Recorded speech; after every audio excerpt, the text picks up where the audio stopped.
Bonjour. Ouais, en effet, ça fait quelques temps que j'ai pas parlé dans une vidéo. Ou faites vidéo en général, tu me diras. J'ai eu littéralement le temps de changer de pseudo et de photo de profil, de sortir 3 vidéos, de participer à une compétition où vous ne verrez jamais la round 2, même si j'étais qualifié, et d'atteindre les 1000 abonnés. Et surtout, ça fait 3 fois que je reprends ce texte et que je le modifie avec un palier d'abonnés différent, c'est vous dire la lenteur que j'ai pour faire cette vidéo. Donc je vous propose aujourd'hui un nouveau tuto qui, je suis sûr, aidera beaucoup de personnes. Créer soi-même un projet Launchpad avec Ableton Live. Et même si vous n'envisagez pas d'en faire un, vous pouvez tout de même rester. Cette vidéo servira également à la compréhension de la configuration d'un projet ou de comment tout ça marche en général. Je tiens à noter avant de commencer que cette vidéo que vous regardez est celle axée pour les débutants dans le Launchpad. Je n'irai pas trop loin dans les explications du sampling et des effets de lumière, car une version plus poussée sortira plus tard. Enfin, si je trouve le temps et l'envie, j'ai commencé ce texte en septembre 2023, donc bon.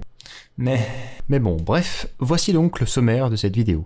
Tout d'abord, nous allons télécharger tout ce qu'on a besoin pour notre projet, et ensuite le créer. Puis nous allons paramétrer le tempo de la musique dans Ableton. Ensuite, configurer les pages de notre projet et commencer le sampling de la musique pour assigner nos samples sur nos pads. Et ensuite, à part d'Ableton Live, on va découvrir Apollo Studio et connaître ses outils de base. Et enfin, paramétrer les pages d'Apollo pour faire la liaison entre les effets de lumière et les samples.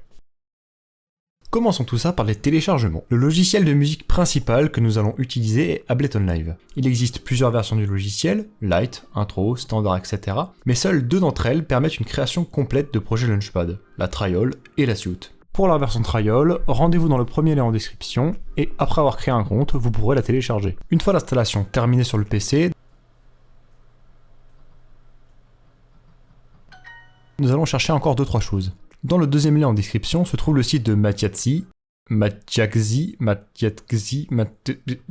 créateur du logiciel Apollo Studio, utilisé pour la création d'effets de lumière sur le Launchpad. En cherchant le logiciel, on est amené sur le site de GitHub. Selon si vous êtes sur Mac ou PC, téléchargez l'installeur, ne prenez pas le zip, c'est pas pratique. Installez-le sur le PC et acceptez également l'installation de Novation USB Driver, qui permet une meilleure gestion du Launchpad avec plusieurs logiciels. Celui-ci est nécessaire pour les prochaines étapes, donc il faut avoir ce pilote.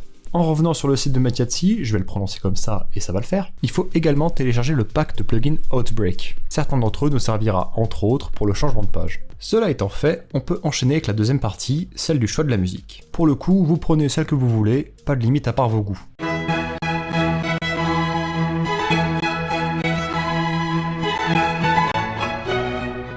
Personnellement, j'ai choisi With All My Heart de Hillenium. On a déjà fait cette vanne en fait. Une fois le lien copié, le 4e lien en description vous permettra de le convertir en fichier WAV. Faites gaffe au contenu des redirections, fermez les yeux. Maintenant que nous avons tout ce qu'il faut, nous pouvons attaquer la création du projet. Sur notre bureau, on crée un dossier où on rajoute la musique et le plugin Twist. Et une fois cela fait, on lance Ableton Live et on enregistre le projet dans le dossier créé. Avant de commencer la partie intéressante, on va d'abord finir avec ce qui est le plus important. Pour que notre sampling puisse se faire correctement, on doit connaître le tempo de la musique. Pour ce faire, des sites internet existent où vous mettez votre musique et celui-ci va le déduire tout seul. Chez moi par exemple, avec ma musique, il détecte que c'est 100 BPM.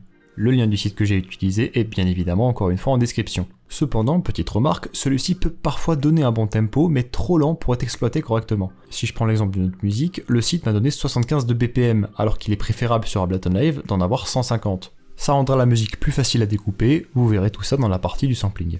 Sur Ableton Live, en mode track, qui s'obtient soit avec le bouton Tab de votre clavier ou les lignes horizontaux en haut à droite, on rajoute notre musique avec un drag and drop. Une fois chargé, on double-clique dessus et on désélectionne l'option Warp. On paramètre le bon tempo et maintenant il faut caler la musique sur lui. Pour cela, il faut activer le métronome, le bouton en haut à gauche, puis nous balader un peu dans la musique. Ce qui nous intéresse, c'est soit un début de drop, soit des moments où il y a des percussions, kick, snare, etc., ou alors un moment bien rythmé. Dans ces moments-là, la forme de votre audio sera caractéristique, donc il est plus facile de bien se caler. Une fois trouvé, on décale la musique en cliquant sur la zone du haut du clip audio, puis en bougeant de gauche à droite. Je conseille d'ailleurs de tester à plusieurs endroits de la musique si le tempo est toujours calé. Une fois que vous trouvez que la musique correspond bien au tempo, ça y est, on peut passer à la suite. Avant de commencer notre découpage, il est temps de parler page. Au milieu de le temps âge, tout le monde s'en branle en fait. Pour ceux qui découvrent le Launchpad, voici une petite explication de comment marche un projet Launchpad en général. Dans un projet, on découpe une musique en plusieurs morceaux, plusieurs samples que l'on vient attribuer sur chaque pad du Launchpad. Et ce, dans la position qu'on souhaite. Le problème, c'est qu'on est très vite limité aux 64 pads, surtout si on fait des samples courts.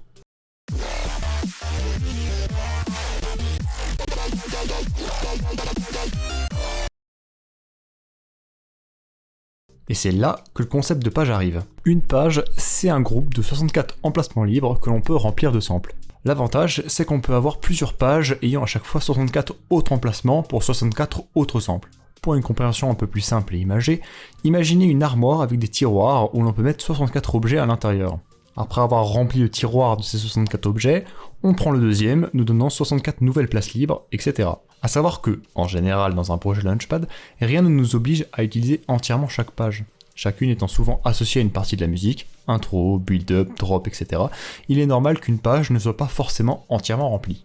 Sur le Launchpad, le changement de tiroir, de page donc, se fait généralement grâce au bouton d'option à droite de celui-ci. 8 boutons, 8 pages, donc un total de 512 samples disponibles. Il est possible d'en avoir plus, mais je n'expliquerai pas comment dans cette vidéo. Voyons maintenant comment on configure tout ça. Dans Ableton, nous allons garder uniquement notre piste audio et une seule piste MIDI. Dans la bibliothèque à gauche, on cherche un instrument track que l'on va faire glisser dans la piste MIDI. À l'intérieur, nous allons y mettre un drum rack. Ce sera notre première page. Pour la définir comme telle, on change l'aperçu de l'instrument track en mode shade et on s'assure que le drum rack est bien sûr 0. On peut maintenant le dupliquer et définir le deuxième drum rack comme étant la deuxième page. On décale le curseur d'un cran vers la droite, on est donc sur 1.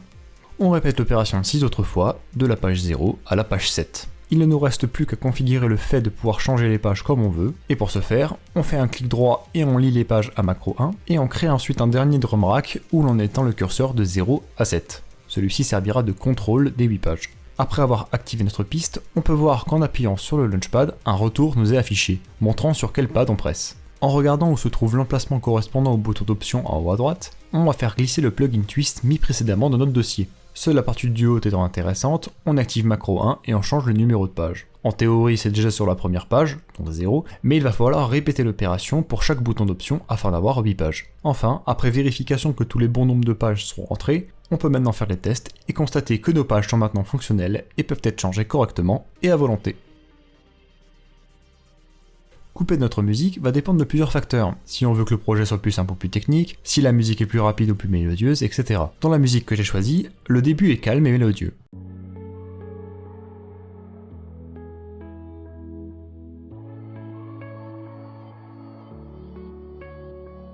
On entend plusieurs notes jouées, mais on entend aussi 4 sections bien distinctes, étendues sur la mesure. Je vais donc les découper selon ces sections. Pour ce faire, on clique avec la souris sur l'endroit que l'on veut couper, et on appuie sur CTRL et E. Et ça y est, on a notre premier sample. On répète l'opération pour les autres sections, et ça nous fait 4 samples. Vient ensuite la partie où l'on a des voix dans la musique.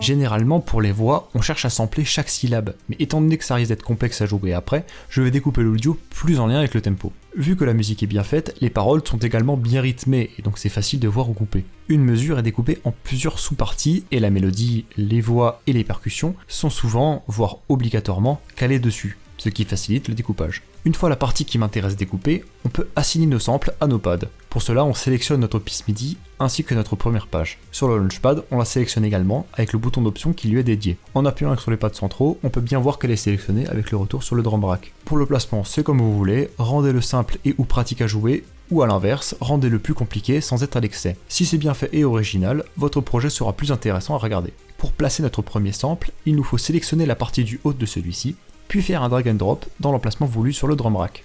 Pour cette première partie, je place les samples dans la page 1. Pour les voix en revanche, je les place dans la page 2. C'est juste par envie et pour pouvoir mettre en pratique ce qu'on a configuré plus tôt. On peut maintenant faire un petit test.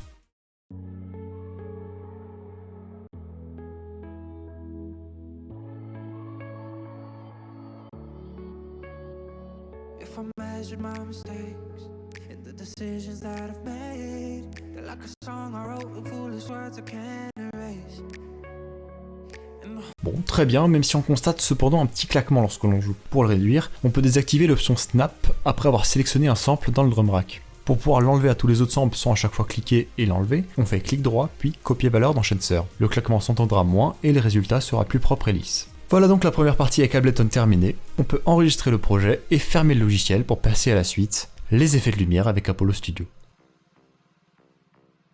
Il est donc maintenant temps de découvrir Apollo Studio. Voilà donc Apollo. Bon là tout de suite il paye pas de mine, mais pourtant c'est un logiciel très pratique qui est je trouve, plus intuitif et plus simple à utiliser pour débuter dans le Launchpad qu'en faisant le Lightshow sur Ableton. En créant un nouveau projet, une fenêtre va s'ouvrir, montant 2 tracks. Un track, c'est comme sur Ableton Live, c'est une piste qui va contenir tous les effets de lumière, et ce, raccordés à un Launchpad. On va considérer que vous n'avez qu'un Launchpad, donc on peut en supprimer un. 2 choses sont importantes à faire sur cette fenêtre. Premièrement, configurer la sortie de votre Launchpad. Une fois branché, vous pourrez mettre celle qui correspond à votre version. Si la bonne configuration est mise, un feedback lumineux blanc sera présent quand vous appuierez sur les pads. Et enfin, juste avant de rentrer dans le projet, on met en bas à droite le tempo de notre musique. C'est très important à mettre car sinon tous vos effets de lumière ne vont pas avoir le bon rythme et changer le tempo plus tard ne va faire qu'aggraver les choses, et je parle d'expérience. On peut maintenant double-cliquer sur le track que l'on souhaite. Voici notre fenêtre principale. Ouais, c'est vide. À part un plus. C'est par là qu'on va commencer d'ailleurs. Pour apprendre les outils les plus couramment utilisés sur Apollo, je vais passer par quelques exemples pour pouvoir vous montrer quoi faire et la logique à avoir afin d'y arriver. Outil numéro 1, pouvoir changer de couleur. Nous voilà donc face à ce plus. Menaçant. Ne faisant rien d'autre que nous allumer en blanc un pad quand on appuie dessus. Maintenant on aimerait changer de couleur, et pour cela, en cliquant sur le plus, on choisit l'outil Paint. L'option Paint permet de changer la couleur de notre effet sans rien modifier concernant la durée ou la forme de celui-ci. Pour changer la couleur, on utilise le nuancier. Je pense que c'était assez simple à comprendre. Une fois choisi, on peut le tester sur le Launchpad pour voir si l'effet a bien été pris en compte. Bon, le Paint c'est bien, mais pour nos effets, on va plutôt utiliser un autre outil, le Fade. Le Fade, par rapport au Paint, va changer la couleur par gradient. On a une couleur de départ et une d'arrivée, et l'effet va passer par toutes les nuances ordre durant un certain temps. Et non pas, à contrario du Paint, une couleur qui va rester tant qu'on reste appuyé sur le pad. On peut bien en constater l'effet de lumière, lol, en testant sur le Launchpad. Le pad qu'on appuie passe bien du blanc au noir. L'avantage du Fade est que l'on peut changer, rajouter ou enlever des couleurs selon notre envie. La durée est aussi importante selon l'effet qui sera joué à ce moment-là. On va vouloir un gradient plus rapide ou plus lent, etc. Outil numéro 2, l'animation d'un effet. Pour le moment, nous avons vu uniquement le changement de couleur sur un feedback. Mais comment faire pour avoir des formes plus complexes et si possible animées? C'est là que nous allons utiliser un deuxième outil, le pattern. C'est une fenêtre à part entière où l'on trouve une représentation de notre Launchpad. Il y a pas mal de choses à l'écran, mais on va se concentrer sur les choses importantes. Sur cette représentation de Launchpad, on peut s'amuser à dessiner dessus, et ce dessin se jouera quand on appuie sur un pad.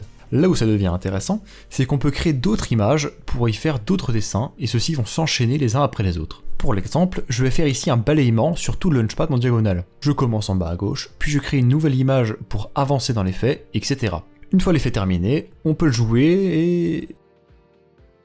Ouais bon, c'est pas mal, mais c'est lent. Il va falloir l'accélérer. Chaque image possède une durée d'apparition. Pour la changer, on utilise la roue en bas à droite. Vers la gauche pour raccourcir la durée, vers la droite pour la rallonger. Vu que l'on souhaite changer la durée globale de l'effet, on ne va pas changer la durée de chaque image une à une. Logique. Pour ça, on les sélectionne tous avec CTRL A et on change la durée. En général, on utilise la durée 1/64 pour avoir un effet fluide. On reteste sur le Launchpad et... ouais, voilà, c'est bien mieux.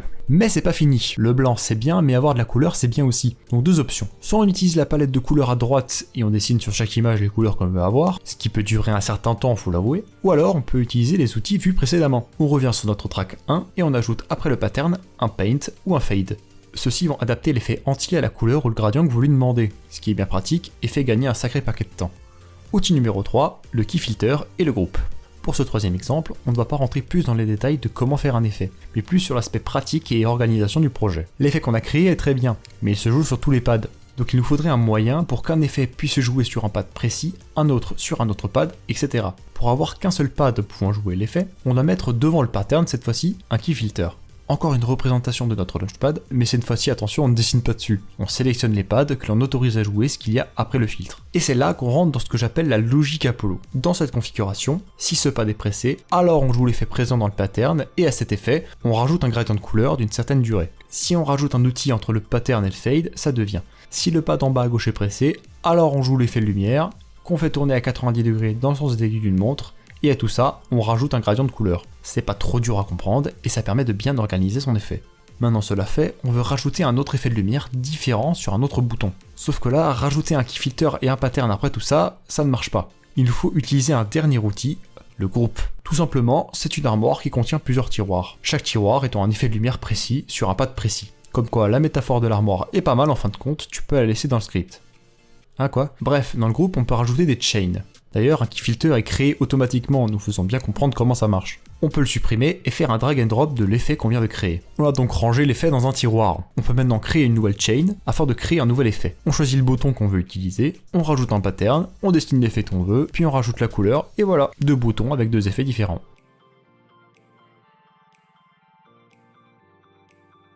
Maintenant qu'on commence à maîtriser Apollo et qu'on a réalisé quelques effets, on peut les associer à nos samples déjà placés dans Ableton. Grâce à Novation USB Driver, en appuyant sur un pad précis de notre Launchpad, si on lui a associé un sample sur Ableton et qu'on lui a associé un effet lumière sur Apollo, le son et la lumière vont jouer ensemble.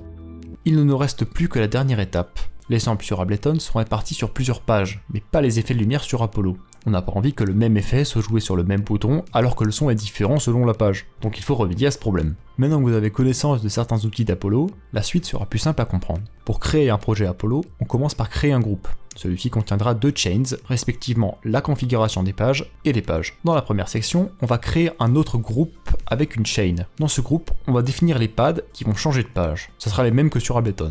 On sélectionne dans le keyfilter le premier bouton, et à ce bouton, on lui associe l'outil Switch, avec la valeur 1. Cet outil change la valeur de la page à celle configurée, comme le twist sur Ableton. Quand on appuie sur le bouton pour changer de page, celui-ci s'allume. Si on veut qu'il change de page tout en restant éteint, on peut mettre un paint après le keyfilter avec la couleur noire. Il ne nous reste plus qu'à dupliquer tout ça en changeant le bouton de la valeur de la page dans le switch, de la page 1 à la page 8. Dernière étape, dans la deuxième section, on crée un groupe, encore une fois, qui contiendra toutes nos pages. On crée la première page, puis on y met encore un groupe qui contiendra tous ces effets, comme ceux expliqués dans le chapitre précédent. Pour définir que ce groupe correspond à la page 1, on doit mettre avant le groupe de la page un macro-filter. Étant donné que c'est la première page, on met la valeur 1 dans le carré à droite, puis on met la valeur 2 pour la deuxième page, etc. Pour tester le bon fonctionnement de tout ça, on reprend la fenêtre Apollo contenant notre track et on change de page. Si la valeur du macro 1 change, c'est que tout est bien configuré. Ça y est, notre projet est enfin entièrement créé, maintenant il ne nous reste plus qu'à le remplir. On crée les effets de lumière associés au sample posé précédemment sur la page 1, puis on crée les effets de lumière de la page 2. Et enfin, le meilleur moment, il n'y a plus qu'à tester tout ça.